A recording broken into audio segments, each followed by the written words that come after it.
आदाब नाजरीन, खैर मकदम में आपका जी सलाम में। और आज का मुद्दा लेकर हाजिर हूं मैं सऊद मोहम्मद खालिद। और आज का मुद्दा है शेर मैसूर यानी कि टीपू सुल्तान पर जारी तनाजा। दरअसल अकबर ने नहीं, महाराणा प्रताप ने जीती थी हल्दी घाटी की जंग। ताजमहल हमारी तहजीब और सकाफत का हिस्सा नहीं। टीपू सुल्तान मुजाहिदे आजादी नहीं बल्कि एक जालिम और जानी हाकिम था। ऐसे कई मुतनाज़ सवाल आए दिन खड़े हो रहे हैं और हिंदुस्तानी तवारीख तनाजात में घिर रही है। और इससे यह जाहिर होता है कि या तो बचपन में हमने जो तारीख पढ़ी वो गलत है या जदीद तारीख रकम करने वाले गलत बयानी कर रहे हैं। और इन सब के बीच नई नस्लों को हम क्या दे रहे हैं, एक ये बड़ा सवाल है। और इस जानिब तो कोई सोच रहा भी नहीं है, मगर अपने बुजुर्गों के मुस्तनद हकायक को हम कबूल नहीं कर रहे हैं। यह तो जाहिर हो चुका है। हमारी तारीख, तहजीब और रवायत सदियों पर मुश्तमिल है और इन सदियों की हकीकतों को हम लम्हों में आखिर ठुकरा कैसे सकते हैं। इन हकीकतों पर सवाल उठेगा तो तनाजात तो पैदा होंगे। टीपू सुल्तान एक वतन परस्त मुजाहिद है या एक मुतासिब और जालिम हाकिम? हम इन्हीं सवालों के इर्द गिर्द आज का मुद्दा की बहस करेंगे। तो चलिए इन्हीं सवालों के साथ शुरू करते हैं आज का मुद्दा।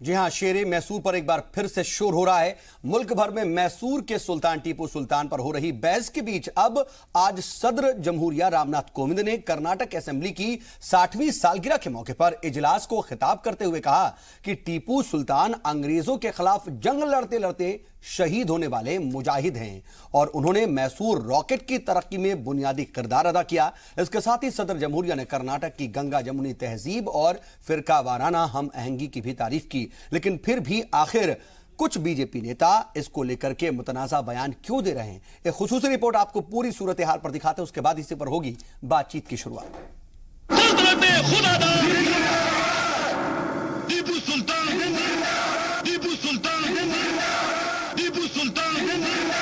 बहादुरी में हमारा एक एक सिपाही दुश्मन के 10-10 सिपाहियों पर भारी है।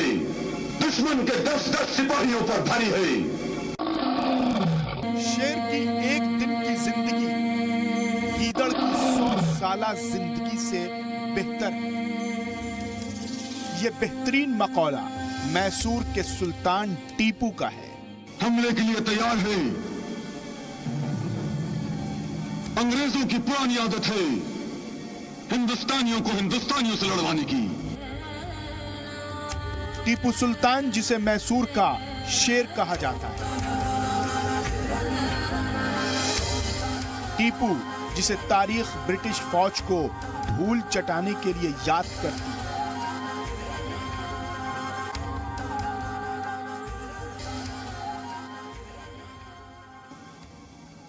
इसलिए हमें यकीन है हमले की शुरुआत निजाम और पुणे की फौजों से होगी। टीपू, जिन्हें इस्लाह और हुर्रियत पसंद हुक्मरानों में शुमार किया जाता है। टीपू जो बैनुल मज़ाहिब हम आहंगी की जिंदा जावेद मिसाल हैं। टीपू जिसने भारत को सबसे पहले फौजी रॉकेट दिया।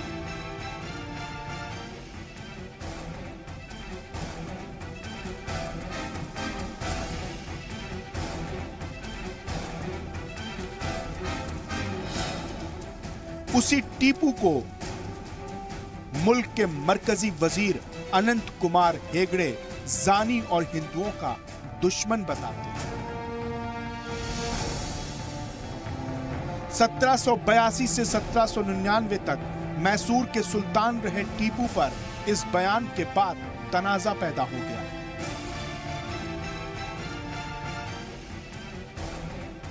मुद्दे को मजहबी रंग देकर सियासत भी शुरू हो गई। हालांकि सदर जमहूरिया रामनाथ कोविंद ने आज कर्नाटक असेंबली को खिताब करते हुए कहा कि टीपू सुल्तान अंग्रेजों के खिलाफ जंग लड़ते हुए शहीद होने वाले मुजाहिद हैं। उन्होंने मैसूर रॉकेट की तरक्की में बुनियादी किरदार अदा किया। इसके साथ ही सदर जमहूरिया ने कर्नाटक की गंगा जमुनी तहजीब और फिरकावाराना हम आहंगी की तारीफ की।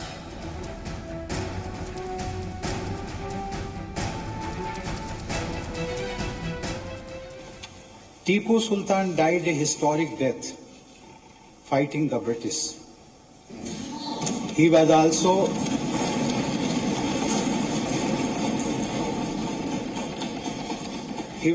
a pioneer in the development and use of Mysore rockets in warfare. This technology was later adopted by the Europeans. More recently, two of our finest army chiefs, namely Field Marshal K.M. Cariappa and General K.S. Thamaiya, were sons of Karnataka. This is a land with ancient Jain and Buddhist traditions. Adi Shankaracharya founded the Makht in Sringeri in this very state. Gulbarga is a center of Sufi culture.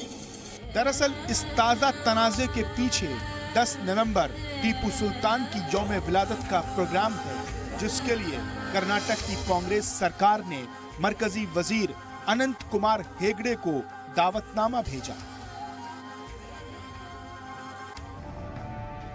दावत मिलते ही अनंत कुमार हेगड़े गुस्से से भर उठे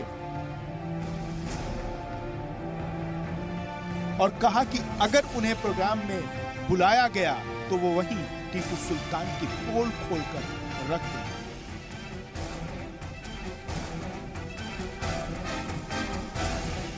अब सवाल यही उठता है कि क्यों टीपू जैसे सुल्तान की छवि खराब की जा रही है? क्या वाकई में टीपू सुल्तान ने मंदिर गिरवाए थे?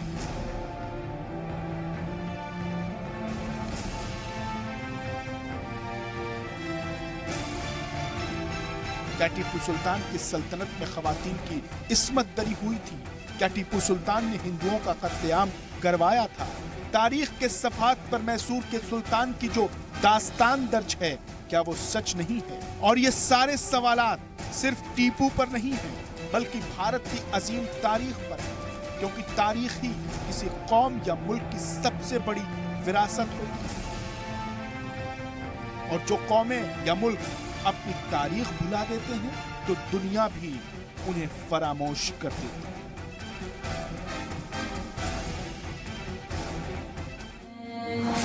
हमारी बेबसी शहरों की दीवारों पे चिपकी है, हमें ढूंढेगी कल दुनिया पुराने इश्तिहारों में।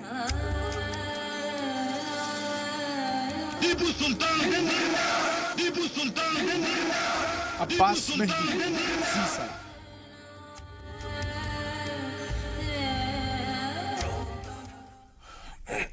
सवाल कई तरह के हैं और सवाल यह भी है कि आखिर टीपू सुल्तान को लेकर के हर बार उनकी सालगिरह पर तनाजा क्यों होता है?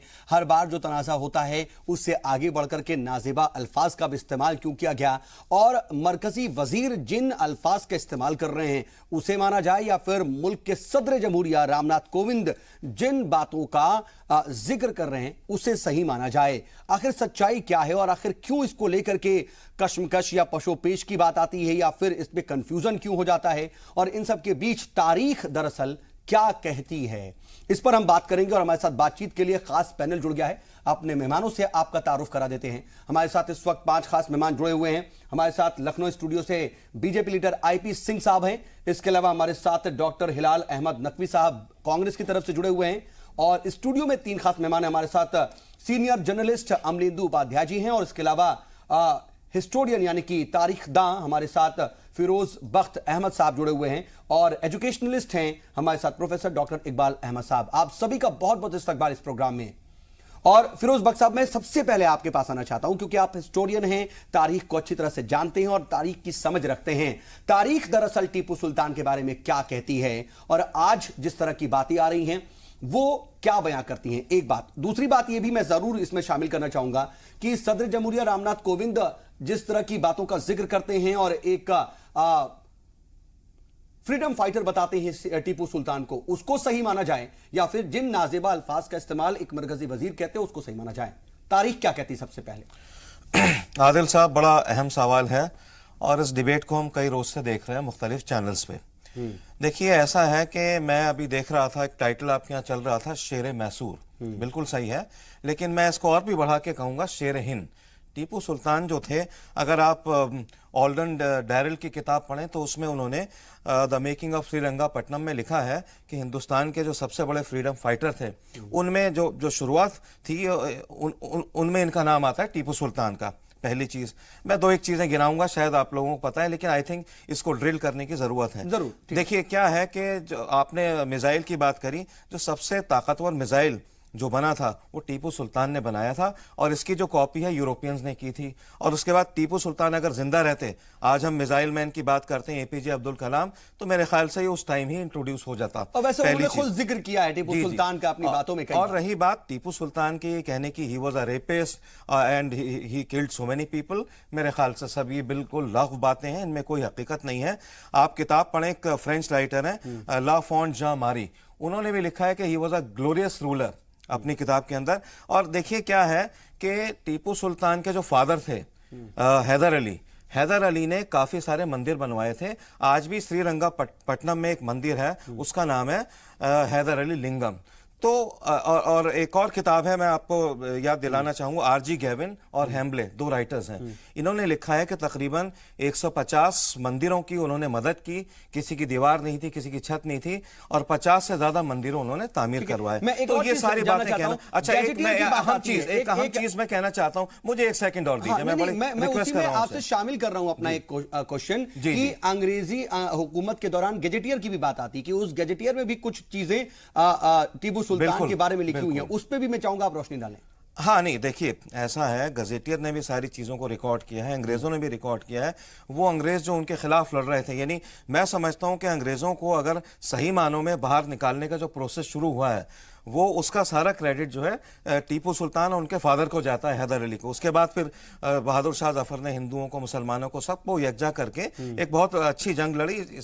इसी वजह से हम आज आज़ाद हैं। लेकिन मैं एक सवाल पूछना चाहता हूं सब लोगों से, और ख़ास तौर से जो हमारे ऑनर्ड मिनिस्टर हैं अनंत कुमार हेगड़े जी, मैंने उनके मुंह से कभी भी इस तरह की नाजीबा बात नहीं सुनी। बड़े बैलेंस्ड उनसे उनके जो भी बयान पहले आया है। लेकिन मैं ये पूछना चाहता हूं, आप ये बताइए कि हिंदुस्तान को कहां ले जाना चाहते हैं? टीपू को रेपिस्ट कहना, या फिर ये कहना कि मंदिर गिरवा दिए, कहना कि कन्वर्जन किया, सारी चीजें।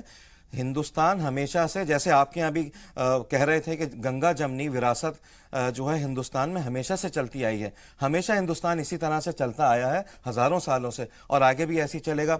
वो लोग जो ये कोशिश कर रहे हैं कि एक और डिवीजन 1947 में एक तकसीम हुई, इस तरह की जो बातें हैं, अगर इस तरह की बातें चली तो देखिए आदिल भाई, इस तरह की बातों को रोकना होगा। और ये जो प्रोसेस है, एक तरफ से थप्पड़ मार दिया। आज सदर हिंद को मैं मुबारकबाद देना चाहूंगा रामनाथ कोविंद साहब को, कि उन्होंने बहुत अच्छी बात की, लेकिन इस चीज से हमें बचना चाहिए। एक तरफ थप्पड़ मार दिया, उसके बाद फिर गाल को सहला दिया, मेरे ख्याल से ठीक नहीं है। हिंदुस्तान हमेशा से, हिंदू मुस्लिम हमेशा मिलकर रहते चले आए, हिंदुस्तान की ताकत है। और मुझे कॉल याद आ रहा है सैयद अहमद खान का, भी कहा जाता है। कुछ लोग कहने वाले कह रहे हैं कि साउथ का औरंगजेब है टीपू सुल्तान। देखिए, साउथ और नॉर्थ की बात नहीं करिए, पूरे हिंदुस्तान का शेर है। और एक आखिरी बात मैं कह के इजाजत चाहूंगा। सर सैयद अहमद खान ने हिंदुस्तान को एक खूबसूरत दुल्हन दोशेजा कहा था, और ये कहा था हिंदू और मुस्लिम इस खूबसूरत दुल्हन की दो आंखें हैं। अब ये बताइए, अगर हम हिंदुओं और मुसलमानों के बीच में जो है फर्क डालना शुरू कर देंगे तो हिंदुस्तान कहां जाएगा? इससे बचना चाहिए। हर बात में मजहब को कहीं ना कहीं नहीं लाना चाहिए। एक बात और सुन लीजिए, वजीर आजम ने कहा था कि let us make India, let us not break India. वो तो जोड़ के चलने की बात कर रहे हैं। सदर ने भी जोड़ के चलने की बात की, लेकिन कुछ लोग उन्हीं की पार्टी के ब्रेकिंग इन इंडिया कर रहे हैं। मैं चाहूंगा इसमें अब अपनी बात जोड़े कि आप किस तरह, आप भी एजुकेशनलिस्ट हैं, हमें भी बचपन में से यही पढ़ाया गया कि शेरे मैसूर टीपू सुल्तान, लेकिन अब इस तरह की बातें क्यों आ रही हैं कि वो एक मास रेपिस्ट था, धर्मांतरण कराया, मजहब बदला? ये जो तमाम बातें आ रही हैं, उसके पस मंजर में आप क्या रोशनी डालेंगे असल में, हकीकत में जो है? देखिए, इस किस्म की जो बातें आ रही हैं, ये डिवाइड एंड रूल की बातें आ रही हैं, जैसे अंग्रेज डिवाइड एंड रूल करना चाहता था। माफी के साथ रोकना चाहूंगा फिरोज साहब, मैं प्रोफेसर इकबाल अहमद साहब से पूछ रहा हूं, मैं चाह रहा हूं कि उनका जवाब भी आ जाए। देखिए, ऐसा है कि सबसे पहले तो वाकई सदर जमहूरिया को मुबारकबाद देना चाहूँगा, इसलिए कि वो कॉन्स्टिट्यूशन के कस्टोडियन हैं, और जिस ओहदे पर वो बैठे हुए हैं, उन्होंने ये बात साबित कर दी कि ये मुल्क सभी का है और कोई इम्तियाज नहीं है, हिंदू मुसलमानों में कोई इम्तियाज नहीं है। कोई उनकी बातों से ऐसा लगा कि जो जिस नहज पे ये पार्टी जीत कर आई है, भारतीय जनता पार्टी, और जो इसका एक मोटिव शुरू से रहा है कि हम कहीं ना कहीं कोई ऐसी बात करें, ऐसा तनाज़ा खड़ा कर दें कि हम पोलराइज कर दें वोटों को। तो आज ऐसा लगा कि नहीं, हम एक ऐसे माहौल में जी रहे हैं और जो हमारा जो कस्टोडियन है, जो हेड ऑफ द स्टेट है, वो वाकई बड़ा बैलेंस है और एक सबको साथ लेकर चलने की बात कर रहा है। ये ऐसा फील हो रहा है। ठीक है। और जी, दूसरी तरफ ये है कि ये जो बयानात आ रहे हैं, इन बयानात से हमेशा ऐसा लगा है। मैं सर दरअसल ये समझ रहा था कि जैसा कि एजुकेशनलिस्ट हैं आप, और मैं ये जानना चाह रहा था कि जो हमें पढ़ाया गया, क्या वो गलत है, जो आज बयानात आ रहे हैं वो गलत है? क्या आप देख पाते हैं इसको? थोड़ा शॉर्ट में चाहूंगा सर। देखिए, इस मुल्क को आज़ाद हुए 70 साल हो गए, और जब हम 70 साल से जो पढ़ते आ रहे हैं, जो तारीख हमें जो हमने पढ़ा और जो हिस्ट्री हमें मिली इस हिंदुस्तान में, तो इस हिंदुस्तानियों ने ही लिखी है। आज कोई जो नई चीजें, जो नया तनाज़ा किया जा रहा है, वो सिर्फ वोट बैंक की पॉलिटिक्स है। ये वोट बैंक पॉलिटिक्स नजर आती है, ठीक है। लेकिन आईपी सिंह साहब, आखिर किस तरह का, क्या आप ब्रेक इंडिया पे चल रहे हैं या फिर मेक इंडिया पे चल रहे हैं? अगर अनंत कुमार हेगड़े साहब की बात को देखें या फिर रामनाथ कोविंद जी की बात को देखें, किसको सही माना जाए और कौन सही कह रहा है? आप किसके साथ हैं? आप देखिए, जो सच है, जो हकीकत, हम उसके साथ हैं। कौन, क्या हकीकत है सर? मैं वही पूछना चाह रहा हूं। कृष्ण, बिल्कुल मैं चाहूंगा कि जिस तरह मेरे मित्र दोनों बोले हैं, उसी तरह मुझे एक बार बोलने दिया जाए। मेरी पूरी बात आनी चाहिए, क्योंकि आधी अधूरी जो स्टोरी है, जो एक सीरियल को दिखाकर आप ये बताना चाहेंगे कि टीपू सुल्तान का इतिहास बहुत अच्छा रहा है, तो सबसे पहले मैसूर जो रियासत थी, जो राज्य थी, कृष्ण राजा, जो वाडियार जो फैमिली थी, जो वहां रूल कर रही थी, पहली बार सर्वाधिकारी जब हैदर अली खान को बनाकर वाडियार परिवार ने बहुत बड़ी गलती करी। और यही मैसूर राज्य कहीं ना कहीं जो औरंगजेब का जो कुशासन था, जो जिस तरह से औरंगजेब ने लाखों हिंदुओं के ऊपर जुल्म ढाया था, बिल्कुल ये सच बात कही है, क्योंकि इतिहास को बहुत करीब से हमने देखा है कि कहानी तो 1761 से ही शुरू हो गई, लेकिन जब टीपू सुल्तान 14-15 साल के हुए और 1781 के आसपास पहुंचे, तो जो बुनियाद इन्होंने रखी थी, वो दौर ऐसा था कि उत्तर भारत और दक्षिण भारत दोनों में मराठा साम्राज्य का विस्तार चल रहा था। और हैदर अली जो फ्रेंच फोर्सेस थी, मैं आपको बीच में टोक रहा हूं सर, मेरा एक क्रॉस क्वेश्चन है। फ्रेंच फोर्सेस थी उसके साथ थे, और दूसरी तरफ ब्रिटिश कॉलोनी का जो ब्रिटिश कंपनी थी, वो आगे बढ़ रही थी। और यही कारण था कि ये पूरा परिवार फ्रेंच के साथ खड़ा हुआ था। इसलिए अनंत कुमार हेगड़े जी ने जो कहा कि मास रेपिस्ट बिल्कुल सच है, और लाखों हिंदुओं का ठीक है। मैं बस आपसे एक क्वेश्चन, मेरा एक छोटा सा सवाल है, बताता है कन्नड़ी, मेरा एक छोटा सा सवाल है कर देखिए तो टीपू सुल्तान आईपी सिंह साहब, जो इतिहास है इतना साफ पाक नहीं है जैसा मैं आ रहा हूं, बात कही गई है। लेकिन आईपी सिंह साहब उन्होंने इस्तेमाल किए टीपू सुल्तान शेर हिंद के खिलाफ, मेरे ख्याल से उनके अगेंस्ट एक्शन लेना चाहिए। ठीक है, लेकिन आईपी सिंह साहब, मेरा छोटा सा सवाल सर, आप सुन नहीं रहे? आप वो बात उन्होंने रखी, आईपी सिंह साहब, अब आप सुन नहीं रहे? मैं आ रहा हूं, छोटी सी एक टिप्पणी रख दूं। जी, बहुत शॉर्ट में। मैं बहुत शॉर्ट में कहना चाहता हूं सिंह साहब आपसे, जिन अल्फाज का इस्तेमाल उन्होंने किया है ऑनरेबल मिनिस्टर साहब ने, आनंद साहब ने, मैं समझता हूं उनके खिलाफ एक्शन लेना चाहिए। चलिए ठीक है, और मैं मोदी जी को चिट्ठी लिखूंगा और कहूंगा कि जो उन्होंने बिल्कुल गलत कहा है। आप कौन सी तारीख निकाल के ला रहे हैं? ये कौन सी हिस्ट्री है? देखिए, आप अगर गलत हिस्ट्री निकाल के लाएंगे तो हिस्ट्री आपको बदल देगी। इस बात को याद रखिए, ये इस तरह की हिस्ट्री हिंदुस्तान में कभी नहीं रही। ये आप क्या चाहते हैं?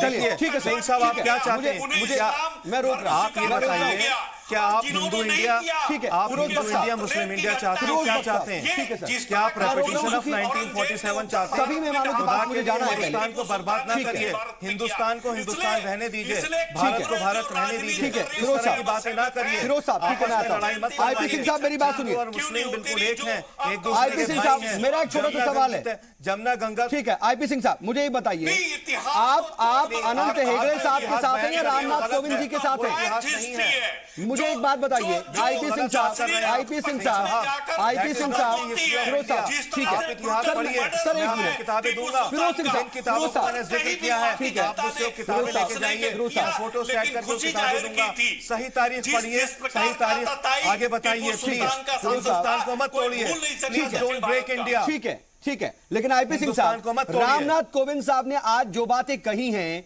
उस पर आपका क्या स्टैंड है? क्या उन्होंने गलत बात कही? देखिए वो देश के राष्ट्रपति हैं, मतलब देश के राष्ट्रपति क्या गलत कह रहा है? पूरा वहां समराइज नहीं कर सकते, लेकिन ये सच है कि फ्रेंच और ब्रिटिश नहीं, वो अगर फ्रीडम फाइटर कह रहे हैं, मिसाइल मैन कह रहे हैं, तो क्या ये गलत है?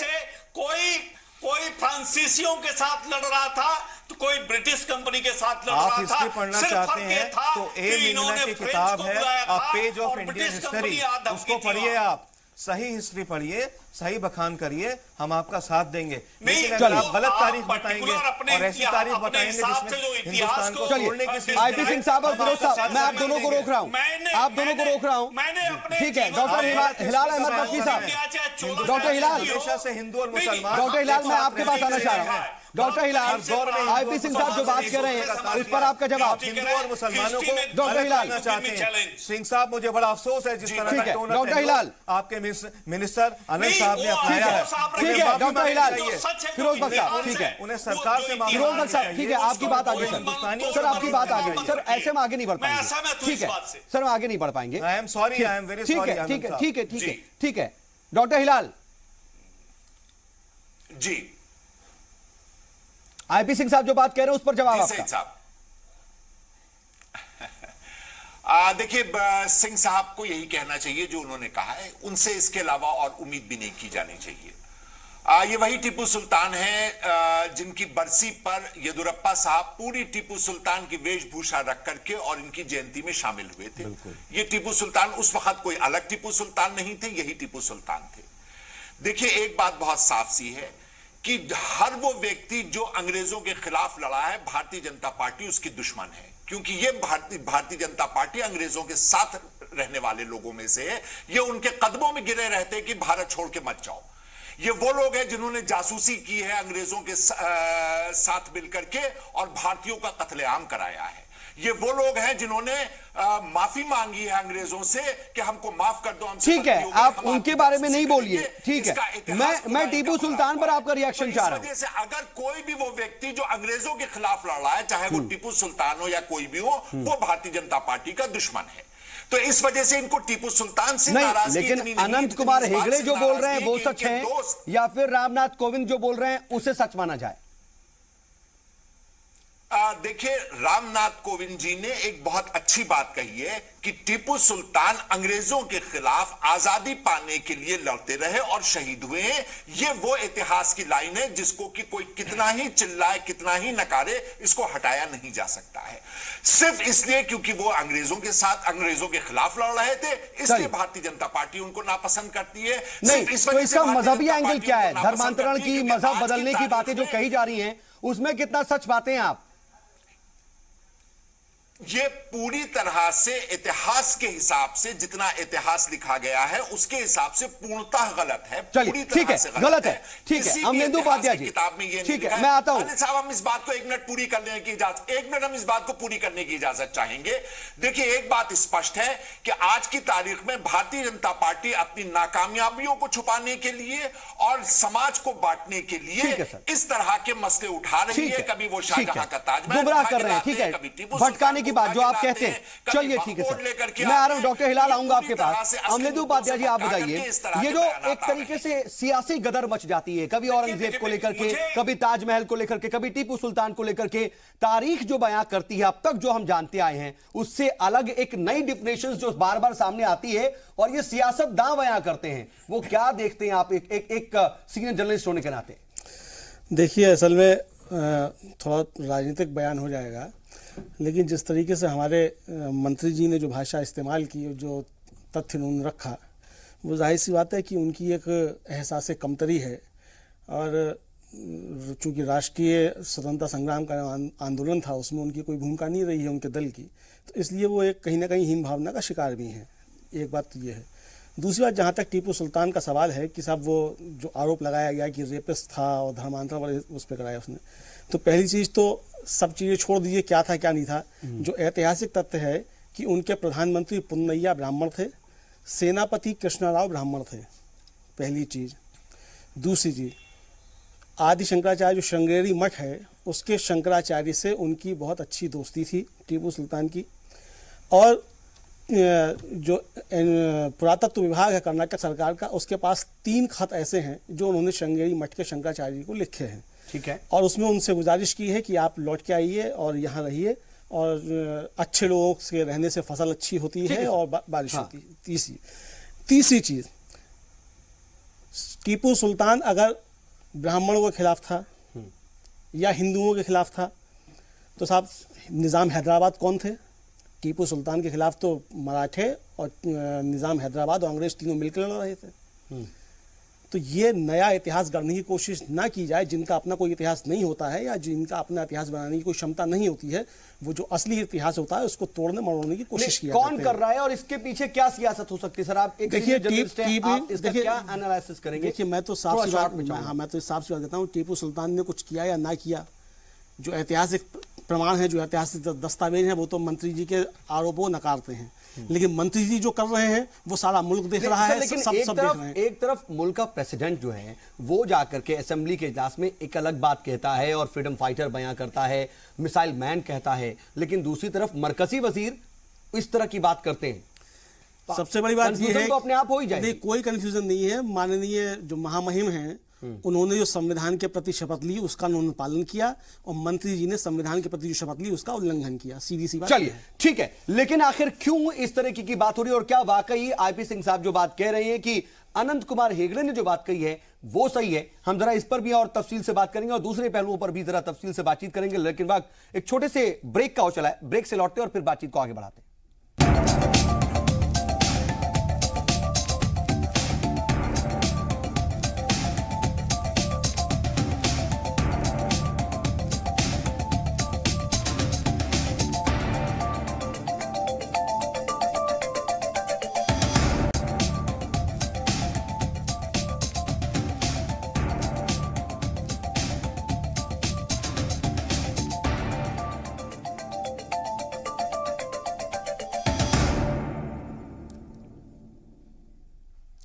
चलो ब्रेक से हम वापस लौटा, एक बार फिर से अपनी बातचीत को आगे बढ़ाते हैं। और आईपी सिंह साहब, मैं आपके पास आना चाह रहा हूं। बार बार ये इल्जाम लगता है आप पर, आपकी पार्टी पर, कि आखिर आप हर मुद्दे को एक सियासी रंग, एक मजहबी रंग देने की क्यों कोशिश करते हैं? तारीख को बदल रहे हैं, हर मुद्दे को कहीं ना कहीं आप मजहबी रंग देते हैं और असल मुद्दों से कहीं ना कहीं लोगों का ध्यान भटकाते हैं। इस तरह की बातें बार बार बीजेपी हुकूमत और आप पर लगती है, इसमें कितनी सच्चाई पाते हैं आप? देखिए, माननीय प्रधानमंत्री जी ने बहुत साफ तौर से कहा कि सबका साथ सबका विकास, और कहीं भी अगर देखा जाए तो डिस्पैरिटी बिल्कुल नहीं है। सबके साथ भारतीय जनता पार्टी की केंद्र की सरकार और राज्यों में जहां भी हमारी सरकारें हैं वो काम कर रही है, बेहतर कर रही हैं। लेकिन डॉक्टर हिलाल जी को मैं उनके तमाम बातें उन्होंने की, उनको ये बताना चाहता हूं कि जिस कांग्रेस, जिस विरासत की आप बात करते हैं, वो कांग्रेस आपकी कांग्रेस नहीं थी। वो कांग्रेस पंडित जवाहरलाल नेहरू की कांग्रेस नहीं थी। महात्मा गांधी ने कहा था कि देश आजाद हो तो कांग्रेस समाप्त कर देना चाहिए। वो फोरम था आजादी का। और रही टीपू सुल्तान की बात, तो टीपू सुल्तान और उनके जो पिता थे हैदर अली जो एक मैसूर राज्य, एक हिंदू शासक थे, कृष्ण राजा द्वितीय, उनको मारकर उनके पिता ने वो विरासत एक तरह से कब्जा किया था। जब वो सर्वाधिकारी, सर उस वक्त तो ऐसा ही होता था ना? नहीं, अगर ऐसा हुआ भी था तो इसमें क्या गलत? ऐसे ही तो है, एक राजा दूसरे को हरा दे तो क्या होगा? अजात शत्रु का नाम सुना है आपने? हैदर अली ने तो इतना काम किया है सबके लिए, मेरी बात आ जाने दीजिए। ये तमाम इवन वाडियार फैमिली के लिए आप बिल्कुल गलत पता नहीं कहां से निकाल के लाए ये चंदू खाने की हिस्ट्री आप बता रहे हैं। 1761 से लेकर 81 या 99 तक की बात आती है, देश में कोई फोरम नहीं बना था कि इस ब्रिटिश कॉलोनी के खिलाफ लड़ाई लड़नी है। इस तरह की बातें, क्योंकि वहां टीपू सुल्तान काबिज थे, हैदर अली के बाद उनके बड़े बेटे थे, और अपनी रियासत बचाने के लिए वो एक तरह से ब्रिटिश जो कंपनी थी, कॉलोनी थी, जो राज था, उनसे लड़ रहे थे और उसमें मारे गए। लेकिन जो उनका 15-20 साल का काल तो कौन सा राजा जनता के लिए मारा गया? साहब अपनी सल्तनत बचाने के लिए मारे गए, सब अपनी सल्तनत बचाने के लिए मारे गए। चौहान जिले के महाराणा प्रताप हिंदुस्तान और बाहर के देशों में देखा जाता है, 40 देशों में देखा जाता है। आप मिसगाइड कर रहे हैं, प्लीज गुमराह मत करिए। नहीं, आप बिल्कुल गलत बात कर रहे हैं। सुनिए आईपी सिंह साहब, एक बात सुनिए। नहीं, जो बातें आपने कही हैं, मैं एक बात का खंडन करना चाहूंगा। जो आपने अंग्रेजों के ताल्लुक से और फ्रेंच के ताल्लुक से आपने बयान किया है टीपू सुल्तान के बारे में, बिल्कुल गलत है। ऐसा कुछ नहीं है कि टीपू सुल्तान फ्रेंच के साथ थे। मेरी बात सुनिए, उस परिवार के साथ एक मिनट थोड़ा सब्र रखिए और उस रियासत पर दूसरों को सुनने की ताब भी रखिए। अरे सिंह साहब, दूसरों को भी सुनिए। आपकी बात मैंने सुन ली, थोड़ा सा जरा इत्मीनान रखिए। मैं एक बात कह लूं, देखिए आपने जो बात कही है ना, फ्रेंच के साथ उनका कोई ऐसा कनेक्शन नहीं था। ये पूर्ण रूप से हिंदुस्तानी थे और अंग्रेजों के खिलाफ थे, और जो भी जद्दोजहद आज़ादी इनकी हुई, इन्होंने अंग्रेजों के खिलाफ। और देखिए फ्रेंच का क्या कनेक्शन था ये भी बता देता हूं मैं। जो आप इल्जाम लगा रहे हैं कि फ्रेंच के साथ थे, फ्रेंच के साथ नहीं थे। फ्रेंच रेवोल्यूशन जब हुआ था तो वहां पे बहुत सी अच्छी चीजें हुई थी, तो वो चाह रहे थे जिस तरह से फ्रांस आगे बढ़ा है रेवोल्यूशन के बाद, उसी तरह से हिंदुस्तान कुछ अच्छी चीजें सीखे। बात सुनिए, बात पूरी होने दीजिए, जस्ट हैव पेशेंस, थोड़ा सब्र रखिए। सुनिए, उन्होंने पूरी एक टीम भेजी थी मैसूर से फ्रांस, पेरिस भेजी थी और शहरों में भेजी थी, और वहां पे उनकी जो टीम है सीख के आई थी कि किस तरह से फ्रेंच रेवोल्यूशन में जो डेवलपमेंट हुआ था, जो प्रोग्रेस हुई थी, उसको किस तरह से अप्लाई किया जाए हिंदुस्तान में। उनका सिर्फ यही फ्रेंच कनेक्शन था। आप बिल्कुल गलत बयानी कर रहे हैं। सुनिए आईपी सिंह साहब, चंदू खाने की तारीफ नहीं चलेगी। ये जो इतिहास आप निकाल के लाए चंदू खाने का, ये आप अपने पास रखिए। देखिए 40 मुल्कों में चैनल देखा जाता है और आप मिसगाइड कर रहे हैं। Please for God sake, Hindustan को तोड़ने की बात मत करिए। आप प्रधानमंत्री की बात पे जाइए। ठीक है, प्रधानमंत्री हिंदुस्तान को जोड़ना चाहते हैं। ठीक है, आप जैसे लोग हिंदुस्तान को तोड़ना चाह रहे हैं। ठीक है, मैं रोक रहा हूँ। जैसे लोग चलिए ठीक है, हिंदुस्तान को तोड़ना चाह रहे हैं। ये सेंटर्ड बातचीत ना हो, सभी लोग इसमें शामिल हो सर। ठीक है, मुद्दों से आप हटाना चाह रहे हैं। ठीक है, फिरोज बख्श साहब, प्रोग्रेस करिए। ठीक है, मोदी के साथ ठीक है, हम मोदी जी के साथ हैं। ठीक है, मेक इन इंडिया, आप ब्रेक इन इंडिया की बात कर रहे हैं। चलिए, बच्चा लगा रहे हैं ठीक है, प्रधानमंत्री मोदी को। ठीक है, आईपी सिंह साहब, ठीक है, ठीक है, फिरोज बख्श साहब, ठीक है, फिरोज बख्श साहब, ऐसे देखिए बातचीत नहीं हो पाएगी। मेक इन इंडिया की बात करिए, ब्रेक इन इंडिया की बात मत करिए। फिरोज बख्श साहब, ठीक है, मैं आपको रोक रहा हूं। चलिए ठीक है, आईपी सिंह साहब आपके पास भी आऊंगा, लेकिन प्रोफेसर डॉक्टर इकबाल अहमद साहब, ये जो बातचीत हो रही है, हम जब देखते हैं और हम तारीख में जाते हैं तो हम ये भी देखते हैं कि ठीक है ब्रिटिशर्स के खिलाफ लड़ाई लड़ी थी टीपू सुल्तान ने। ये भी हम देखते हैं कि मिसाइल मैन के तौर पर उन्हें जाना जाता है क्योंकि पहले मिसाइल बनाई। लेकिन इन सब के साथ साथ ये भी देखते हैं कि जब आखिरी जंग लड़ी और मौत हुई तो हाथ में जो अंगूठी थी उस अंगूठी पर राम का नाम लिखा हुआ था। सारे शब्द प्रचलित हुए हैं। ये क्या यकजहती नहीं है? इस बात को क्यों दूर कर दिया जाता है? ये बात क्यों नहीं शामिल की जाती है? आईपी सिंह साहब, मैं आपके पास भी आ रहा हूं।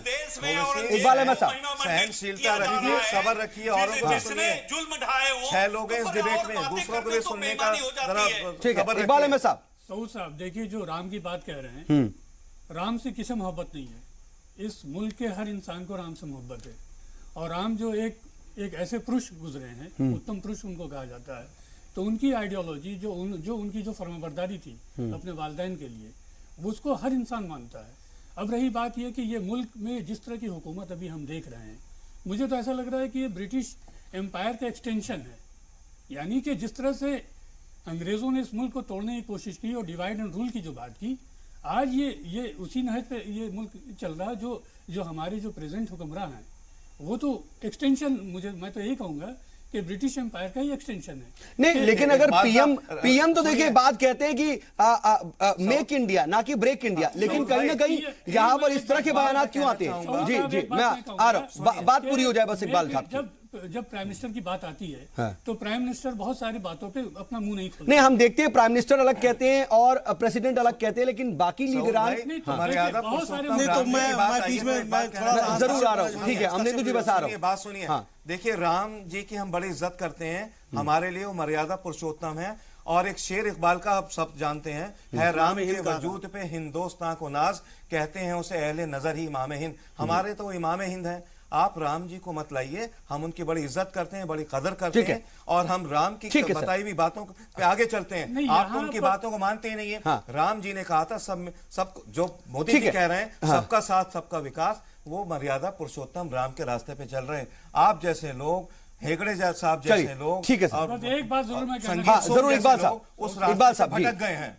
इकबाल साहब, 3.5 साल की जो ये मुद्दत जो गुजारा इन्होंने हुकूमत, मतलब हमने ये नहीं कहा कि आप जब ये भटक कुछ गए नहीं हैं। कर पाए। हमने तो कहा ये इस कि तरह के इतिहास मुद्दे को उठाते दुरुस्त रहेंगे। करके आप बहस और- करिए। नहीं सर, और जीएसटी की बात की जाती है, नोटबंदी की बात की जाती है, भाई, लगातार इतिहास- बताया जा रहा है कि हम इतिहास लगातार के इस शोबे में हिसाब से तरक्की कर रहे हैं, मेरे मेक इन अपने इंडिया, वतन नहीं है। New India. जो इतिहास देखिए, GDP कहता यहाँ जो का कम इतिहास चला को गया। गहराइयों जो से जी- देखा है, जो- जो- जाना है, जो GDP परखा छोड़ है, कर गए थे मनमोहन उसके सिंह, आधार पर वो ये GDP मेरा- आज नहीं है। सर, ये फौरी तौर पे बताया जाता है ना कि फौरी तौर पर ऐसा हुआ है और आने वाले वक्त में मुझे जीडीपी आप के तो मेरे मुस्बत असर भी आएंगे। 3.5 साल की नाकामियों को इसी तरह से ये मतलब आपके हिसाब से ये- इस हाँ। तरह की बात उठाते रहेंगे। और वजीर आजम कभी भी ऐसे मुद्दों पे बोलते नहीं है, वो दूसरी तमाम बातें करते रहते ठीक है, लेकिन ठीक है। अपने जो इनके मिनिस्टर्स हैं, ठीक है। उनको कभी नहीं रोका जाता, ब्रेक नहीं लगाया चलिए, जाता। यही बात है कि इस बात को जब भी ध्यान सुप्रीम रखिए कि लीडर आपके पूर्वज जो हिंदू बात हैं। कहता है उससे भी अलहदा बातें क्यों आ जाती हैं? नरेंद्र मोदी जो बात कहते हैं, आखिर दूसरे लीडरान उस पर अमल करते हुए क्यों नहीं नजर आते हैं? उनकी जुबान से मुतनाजा बयान या जहर क्यों निकलते हैं? मैं आऊंगा इसी पर, और अमलेंदु जी भी अपनी बात रखना चाह रहे थे, लेकिन ब्रेक के बाद, ब्रेक से लौटते और बातचीत को आगे बढ़ाते हैं।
तो ब्रेक से वापस लौटाएं और शेरे मैसूर पर जो शोर बचा हुआ उस पर हम बात कर रहे हैं। और बात सिर्फ शेरे मैसूर की नहीं बल्कि इससे आगे भी बढ़कर हो जाती है कि क्या तारीख को बदलने की कोशिश हो रही है या फिर हर मौजू को कहीं ना कहीं मजहब से जोड़ने की कोशिश हो रही है या बुनियादी जो असल मुद्दे हैं इस वक्त मुल्क के सामने उससे जहन भटकाने की कोशिश है। इस तरह की बातें कही जाती हैं और इसी पर हम जरा वसी बातचीत कर रहे हैं। अमलेंदु उपाध्याय जी, मैं आपसे समझना चाहूंगा जो आप बात कहना चाह रहे थे, आखिर क्यों ऐसा बार बार नजर आता है जब यह नजर आता है कि जब बीजेपी के तमाम जो लीडरान हैं वो मास रेपिस्ट तक कह देते हैं, लेकिन साथ में यह नहीं उनको नजर आता कि जब टीपू सुल्तान मरता है तो हाथ में एक अंगूठी है जिस पर राम लिखा होता है। देखिए, जैसा मैंने पहले भी कहा कि उनके श्रृंगेरी मठ के शंकराचार्य से बहुत अच्छे संबंध थे।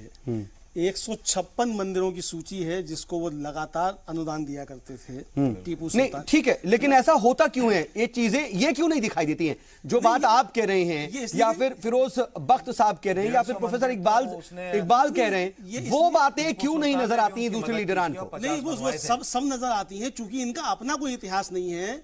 ये सन 1925 में इनका मातृ संगठन बना। 1925 से लेकर 15 अगस्त 1947 तक इन्होंने कौन सा वंदे मातरम गाया? कितने लोग इनके वंदे मातरम गाते हुए फांसी पर चढ़े? ये बताएं। अनंत कुमार हेगड़े साहब का क्या इतिहास है इस देश की आजादी के आंदोलन में? उनके परिवार का क्या इतिहास है? बता सकते हैं कुछ इस बात को? जिनका इतिहास है आप उनके ऊपर कीचड़ उछाल सकते हैं, लेकिन आप अपना इतिहास नहीं बना सकते। इनका इतिहास है श्यामा प्रसाद मुखर्जी मुस्लिम लीग के साथ पश्चिम बंगाल की सरकार में उप मुख्यमंत्री थे। ये इनका इतिहास है। इसको बताएं, नहीं बताएंगे इसको? ये तो इन्हें डर लगता है। आईपी सिंह साहब, अच्छी बात है। एक चीज मैं कहना चाहूंगा और इनकी बात में मुझे याद आ गई जी, बहुत शॉर्ट से मैं आईपी सिंह साहब से रिएक्शन चाह रहा हूं। देखिए सुनिए, जैसे पुणे में से होती है जिस तरह से ये संघ को 1925 को ला रहे हैं, क्या इस देश का 100 करोड़ हिंदू जो जिस देश का हिंदुओं के ठेकेदार हैं आप? क्या पर हो गया? नहीं, आप हिंदुओं के ठेकेदार हैं? विभाजन धर्म के आधार पर कितने हिंदुओं ने आपको ठेकेदारी दे दी है? तो आप हिंदुओं के ठेकेदार हैं क्या? बात करना कोई जन्मत संघ कराया आपने हिंदुओं से? नहीं, आपने कोई हिंदू से जन्मत संघ कराया? आप हिंदुओं के ठेकेदार हैं? किस हिंदू ने आपको ठेकेदारी दे दी? किस शंकराचार्य ने आपको ठेकेदारी दे दी? आप कौन से? आप किन हिंदुओं के ठेकेदार हैं? किन हिंदुओं के ठेकेदार हैं आप? आपको किस हिंदू ने ठेकेदारी दे दी? हम हैं। आपको किस हिंदू ने ठेकेदारी दे दी? किसी हिंदू ने आपको ठेकेदारी दी? आपने किसी हिंदू से मत मांगा कि आप हिंदू के ठेकेदार हैं? आपने मुझसे पूछा आप मेरे ठेकेदार हैं? मैं आपसे बड़ा हिंदू हूँ। मैं आपसे बड़ा हिंदू हूँ। मैं आपके मोदी जी से बड़ा हिंदू हूँ। मैं आपके मोहन भागवत से बड़ा हिंदू हूँ। आपने मुझसे पूछा? नहीं, आपने मुझसे पूछा आप हिंदुओं के ठेकेदार बन गए? आप हिंदुओं की बात मत कीजिए ना। नहीं, आप हिंदुओं की बात मत कीजिए। हिंदू की बात क्यों करते हैं आप हिंदुओं के कौन हैं? आप हिंदुओं के कौन हैं? आप ठेकेदार हिंदुओं के? हिंदुओं के ठेकेदार मत बनिए। आप हिंदुओं के ठेकेदार नहीं है। आप हिंदुओं के ठेकेदार नहीं है। आप हिंदुओं के ठेकेदार नहीं है। किसी शंकराचार्य ने आपको गद्दी नहीं सौंपी है। किसी शंकराचार्य ने आपको गद्दी नहीं सौंपी है। आपका हाफ पैंट हिंदू नहीं है। आपकी काली टोपी हिंदू नहीं है। आपकी सफेद कमीज हिंदू नहीं है। आपका नमस्ते सदा बसुदे हिंदू नहीं है। किस धनगंज में नमस्ते सदा बसुदे लिखा है बताइए? नहीं, किस धनगंज में आपका खाकी लेकर बताइए? किस हिंदू धनगंज में आपका खाकी लेकर बताइए मुझको? नहीं, किसी हिंदू धनगंज में आपका खाकी लेकर है? किसी हिंदू धनगंज में नमस्ते सदा बसुदे है? कहां से आप हिंदू ठेकेदार हो गए? किस हिंदू ने आपको ठेकेदारी दे दी जनाब? किस हिंदू ने आपको ठेकेदारी दे दी? हिंदुओं की बात मत कीजिए आप। चलिए, हिंदुओं की बात मत कीजिए। चलिए, आप अपनी बात कीजिए, भारतीय जनता की बात। चलिए सर, ठीक है। अब हम हिंदू मुसलमान से अलग हट करके हम तारीख की बात कर रहे हैं, टीपू सुल्तान की बात कर रहे हैं। आईपी सिंह साहब, देखिए कहीं ना कहीं बात यही हो जा रही है कि जो बात अमलेंदु उपाध्याय जी को नजर आती है, फिरोज बख्त साहब को नजर आती है, प्रोफेसर इकबाल साहब को नजर आती है, वो आपको क्यों नहीं नजर आती है? आपका इतिहास उनके इतिहास से अलग क्यों हो जाता है? लेकिन क्या यह सच नहीं है? क्या यह इतिहास नहीं बताता कि मैसूर रियासत की हत्या की गई, उसके बाद वो काबिज हुए? क्या इतिहास नहीं बताता? ये इतिहास गलत है। इतिहास बताता है कि अजातशत्रु ने बिंबिसार को कैद किया था अपने पिता को। इतिहास बताता है। आप पढ़ेंगे? नहीं, आप पढ़ेंगे इतिहास? और लोग भी इतिहास पढ़ेंगे? आपका जो इतिहास है, अजातशत्रु ने बिंबिसार को कैद किया था कि नहीं? इनका जो इतिहास है, अजातशत्रु ने अपने बेटे को लाल किया है, निकलवाने की इतिहास है, जोड़ने का इतिहास नहीं है। तमाम अपने दूसरे बेटे कुणाल की आंखें निकलवाने की नहीं, कि इतिहास है कि नहीं? तब आपको सच्चाई समझ में आएगी। चलिए ठीक है सर, मैं आऊंगा, इतिहास है, ठीक है, इतिहास है। ठीक है, बार बार तारीख की बात हो रही है, ठीक है डॉक्टर, ठीक है फिरोज बख्श साहब अपनी बात रखना चाह रहे हैं, तारीख की बात हो रही है और हमारे साथ तारीख दाही हैं फिरोज साहब, उनकी बात भी जरा समझ लेते हैं। फिरोज साहब, देखिए एक छोटी सी बात कहना चाहूंगा, आईपी सिंह साहब बीच में जरा आप बोलिए नहीं, सुनिए। देखिए महाराष्ट्र की हम बात करते हैं, पुणे में और जयचंदों का इतिहास तो पता ही है, अरे मेरी पूरा बात देश तो सुन जानता लीजिए, है, जरा पूरी सब्र दुनिया रखिए जानती यार। आप किस तरह के इंसान हैं, प्लीज हैव मैनर्स। मैंने आपकी ठीक है, बात सुन ली, ठीक है सर, वो Please सुन listen रहे to me। हैं, सुन रहे हैं, थोड़ा सुन रहे सब्र हैं रखिए। सर, सुन रहे हैं। नहीं, मैं बालेंदु की देखिए बात पर आप देखिए, आप इस तरह से बोलते जाएंगे ना तो मैं भी आपको बोलने सर नहीं ठीक है, दूंगा। थोड़ा सा ऑडियो का मेरी डिले बात सुन है, लीजिए। वो आप अपनी बात रखेंगे ना तो वो देखिए, समझ मेरी बात जाएंगे, सुन वो लीजिए, लखनऊ मैं से आपके मतलब की बात ठीक, कह रहा हूँ। हाँ। सुनिए आईपी सिंह साहब, पुणे में एक अहिल्याबाई होलकर हुआ करती थी महारानी, आप उनसे सीखिए।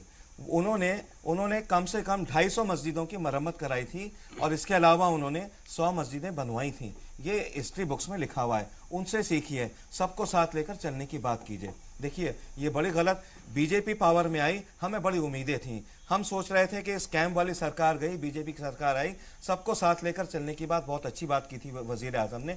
लेकिन जिस तरह का टोन और टेन्योर आपका हो गया है, देखिए जीएसटी को हम झेल लेंगे, हम नोटबंदी को झेल लेंगे, लेकिन ये जो तफरीक आप पैदा कर रहे हैं हिंदुओं में मुसलमानों में, जो हिंदुस्तान की दो खूबसूरत आंखें हैं, इसको हम नहीं झेल पाएंगे। कहीं ऐसा ना हो खुदा न खास्ता कि एक बार हिंदुस्तान 1947 में टूटा था और 70 साल बाद आप जैसे लोग फिर वही बात करें। हम सब चाहते हैं चलिए हिंदुस्तान बना रहे, ठीक है, आप इन बातों से ठीक है, बचिए, तरक्की की बात करिए, लोगों को बिजली दीजिए, लोगों को पानी दीजिए, लोगों को अच्छी पढ़ाई, अच्छे हॉस्पिटल ठीक है, दीजिए, फिरोज साहब, अच्छी सेहत दीजिए। ठीक है, आईपी सिंह साहब की बात आ जाए, आईपी सिंह साहब आपकी बात का जवाब दे रहे हैं, आपकी बात का जवाब दे रहे हैं फिरोज साहब, ठीक है, खुदा के ठीक है, आपकी बात आ गई। आपके आगे हिंदुस्तान को तोड़ने की बात मत कीजिए, हिंदुस्तान एक खूबसूरत मुल्क है, दुनिया का सबसे ठीक है अच्छा सर, मुल्क है। ठीक है, आप जैसे लोग, ठीक है फिरोज साहब, जैसे लोग फिरोज साहब, हिंदुस्तान को फिरोज साहब, ठीक है, हिंदुस्तान को ठीक बनाने है, की बात अपने जज्बात पर काबू, ठीक है फिरोज साहब, जज्बात पर काबू, के बाद हिंदुस्तान बना है। ठीक है। लेकिन आई एम सॉरी टू से, आप जैसे लोग, आईपी सिंह साहब, अनिल कुमार जैसे लोग हिंदुस्तान को तोड़ना चाह रहे हैं, हिंदुस्तान ठीक को है फिरोज साहब, बनाना चाह रहे हैं। अब लेकिन हम ऐसा नहीं होने सर मैं आपके साथ रोक रहा हूं सर, ये सर ऐसे नहीं हो पाएगा ना। ठीक है डॉक्टर हिलाल साहब का मुल्क है, डॉक्टर हिलाल का मुल्क है, डॉक्टर हिलाल, मुल्क है, हम हिंदुस्तान डॉक्टर हिलाल, आप जैसे लोगों ये जो आप देख रहे हैं, मैं चाह रहा था कि आप भी डिबेट में जरा आए और खुल करके आए, क्योंकि आप एक तरीके से आप सुन तो रहे हैं लेकिन आपका कोई एक्शन या फिर कोई मौकिफ नजर नहीं आ रहा। ठीक है, आपने बात कह दी कि ये ऐसा करते हैं या वैसे करते हैं, लेकिन जो बात कम से कम इस वक्त तारीख के नुक्ता नजर से आ रही है, या फिर आईपी सिंह साहब जो बात कह रहे हैं, आपकी पार्टी क्या कहती है, आप किस तरह से समझते हैं, टीपू सुल्तान को लेकर के आपका क्या है, आप इस पर अपनी बात रखिए। देखिए खालिद साहब, बहुत साफ साफ है कि जिस तरह से कर्नाटक में कर्नाटक की हुकूमत जो है वो टीपू सुल्तान को लेकर के उनकी जो जयंती मनाना चाह रहे हैं, उनकी जो बर्थडे मनाना चाह रहे हैं, वो कांग्रेस का अपने आप बताता है कि कांग्रेस जो है वो किस तरह से टीपू सुल्तान को देखती है और किस तरह से टीपू सुल्तान की हुकूमत को देखती है। ये बात भी अपने आप में साफ है कि अगर इसको कोई भी नहीं मानता है, कोई भी इससे इनकार करता है कि टीपू सुल्तान अंग्रेजों से हिंदुस्तान की आजादी के लिए लड़ता रहा है, तो उसके ऊपर हमको अफसोस है कि उसने या तो तारीख नहीं पढ़ी, ये तारीख पढ़ करके उसको नकारना चाहते हैं अपनी जाती मफाद के लिए, अपनी पार्टी के मफाद के लिए, कहीं ना कहीं वोट बैंक की वो राजनीति कर रहे हैं, वोट बैंक की सियासत कर रहे हैं। आईपी सिंह साहब तो कह रहे हैं कि आज कांग्रेस का जो वजूद है वो भी नहीं होना चाहिए और महात्मा गांधी ने कह दिया था कि इसको खत्म कर देना चाहिए। आपकी पार्टी पर ही वो सवाल उठाने की इस तरीके से नहीं होना चाहिए था, और जो आप आज स्टैंड लेकर के चल रहे हैं वो दरअसल मुल्क को तोड़ने की बात, और आपने गलत तारीख लिखी, आप वो तारीख को सही कह रहे हैं, ये बात कहते हैं आईपी सिंह साहब। तो तारीख के क्या हिंदू और मुसलमान को लड़ाकर सही महात्मा गांधी के बारे में बोल रहे हैं जिनको की इस बात की सजा दी गई थी कि उन्होंने अंग्रेजों को भारत से कैसे बाहर निकाला, और जो लोग उसके अंदर मौजूद थे जिन्होंने उनकी हत्या की थी, उनकी आज जो है वो मंदिर बन रहे हैं और आज वो पूजनीय हैं। ये बात जो है साक्षी महाराज ने कही, पार्लियामेंट के अंदर खड़े होकर के कही है।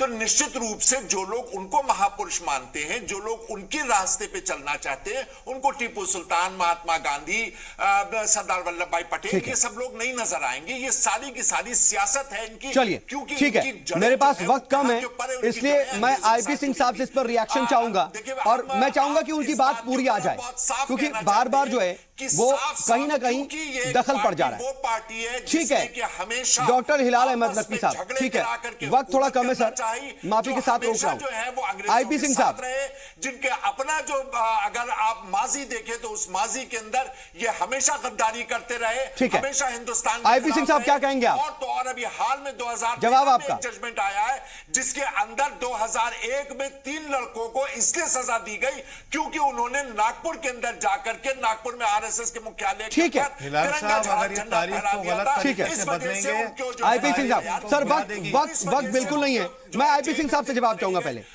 आईपी सिंह साहब आप फाइनल कर, ठीक है डॉक्टर हिलाल, ठीक है आपकी बात आ गई सर, आपकी बात आ गई। आईपी सिंह साहब जवाब आपका। पॉलिटिक्स करते हैं, इस वोट बैंक की पॉलिटिक्स को लेकर के ये हर तरह की वो बात करना चाहते हैं। आईपी सिंह साहब फाइनल कमेंट आप। समाज के अंदर जो है टूट पैदा हो। ठीक है सर, आप बोलिए। बात है हिलाल साहब मैं रोक रहा हूं आपको। कितने लोगों को रोजगार दे दिया, आप ये बात कीजिए कि आज की तारीख में जीडीपी कहां है। ठीक है, आप ये बात कीजिए कि आज की तारीख में हिंदुस्तान जो है वो भूखों की लिस्ट में सबसे नीचे कैसे आ गया। चलिए सर, ये बात आ चुकी है, हम इस पर बात कर चुके हैं। इस तरह की बातें करते रहना है इनको, जिससे कि असली जो मुद्दे हैं वो ठीक है आईपी सिंह साहब, मैं आपके पास आ नहीं पा रहा हूं। ठीक है फिरोज बख्श साहब फाइनल कमेंट, मैं एक फाइनल कमेंट के तौर पर देखूंगा आपसे, उसके बाद मैं अमलिंदु जी के पास जाऊंगा। ये बहुत शॉर्ट में, ठीक है शायद उसका भी वक्त ना हो।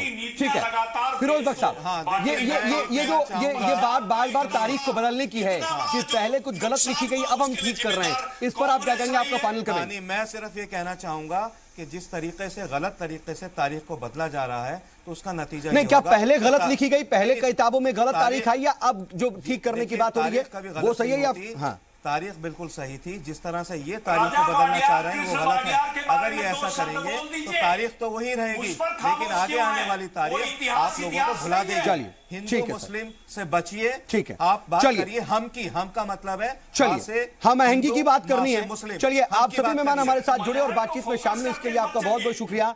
वक्त इतना ही है मेरे पास, हम आगे नहीं बढ़ पाएंगे, जिनके पास नहीं पाया उनसे माफी। और बार बार जो है किसी ना किसी मुद्दे को लेकर के इस तरह का तनाजा क्यों फैलता है कि वो मजहब की बात पर आकर के रुक जाता है, ये सवाल शायद हम सबको सोचने की जरूरत है। इसीलिए मैं की बात ना करके हम की बात करनी चाहिए। शायद हमारा मुल्क यही चाहता है और मुल्क के लिए जरूरत भी इसी बात की है। आज का मुद्दा में बस इतना ही।